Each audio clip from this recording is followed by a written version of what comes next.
Hi, my name's Aidan Hoyle. My tongue is my foil. If you listen very carefully, you'll find my words are royal.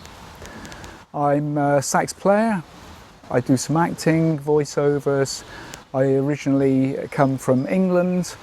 Of course, I've been in Warsaw now for quite a few years, so I joined the music scene in Warsaw. I came to Poland quite a few years ago.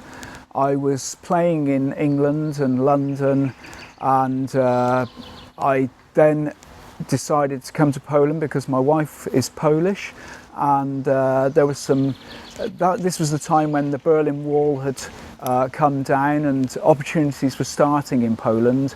So we moved over in the middle of the 90s, and I started then playing in Poland, in Warsaw. In fact, I joined a couple of bands, and then eventually I met up with Stefano, and we started playing together as well.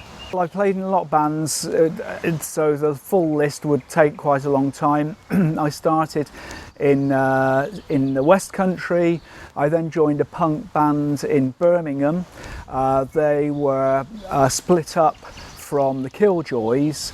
One half went off to be Kevin Rowland and Dexy's Midnight Runners, and the other half was called Out of Nowhere and Lux Sound Deluxe. We did a lot of gigs around London in the time of punk scene. We played in the 100 Club, the Music Machine, Rock Garden, all of the London clubs that were happening at the time. So it was a really great experience, up and down the M1 in a bus, in a transit van, doing gigs. It was pretty good fun. In the time of punk in the 70s, I obviously got into lots of different punk music, but I was drawn, obviously being a sax player, I was drawn to any band with a sax in it because it's quite unusual. So I was immediately drawn to X-Ray Spex. I liked Polly's lyrics. You know, she was way ahead of her time, and the sax worked very well. It was, you know, if they were live, it was very punk and raw, but on the album, actually, it turns out to be somewhat softer, I would say, almost sometimes poppy. Anyway, a friend of mine, Gilbert Gabriel, who played in Dream Academy, he said he was friendly with Polystyrene, and he said, look, Polystyrene wants to do this gig in the Brixton Academy. Would you be able to do sax for it? And of course I said, yeah, man, I will do that. So it was a revival gig in the Brixton Academy. It was a fantastic lineup in the band, and we were headlining, so it was absolutely amazing, packed full of people.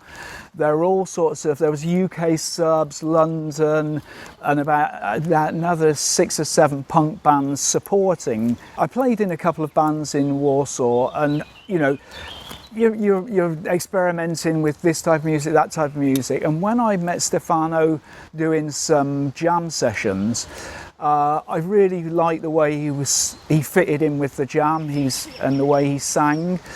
And then we met, funnily enough, here once with Derek. I met with him and Derek here, and they said, look, would you think about doing some work with us? And I don't know, things weren't possible at the time. I was playing with like a chill out band, and then it just happened. What I really like about it is we've got this range of fusion of influences. You've got the Mauritian reggae sege that Stefano brings to the band. All of the guys like Darek, Adrian, Janusz, and Artur, they've got so much experience around reggae and rock in Poland, and then I just feel like I'm not like a real deep reggae. I like reggae music, but I like the fact that there's this freedom in the band, and I can give my sax rhythms or whatever I do on my sax, I can put into it, and I've got the freedom to do that. So I can draw on all the past of my punk history, my hip hop and all the rest of it, and put it into this. My only regret is that I haven't been to Mauritius yet, so that's on my world plan.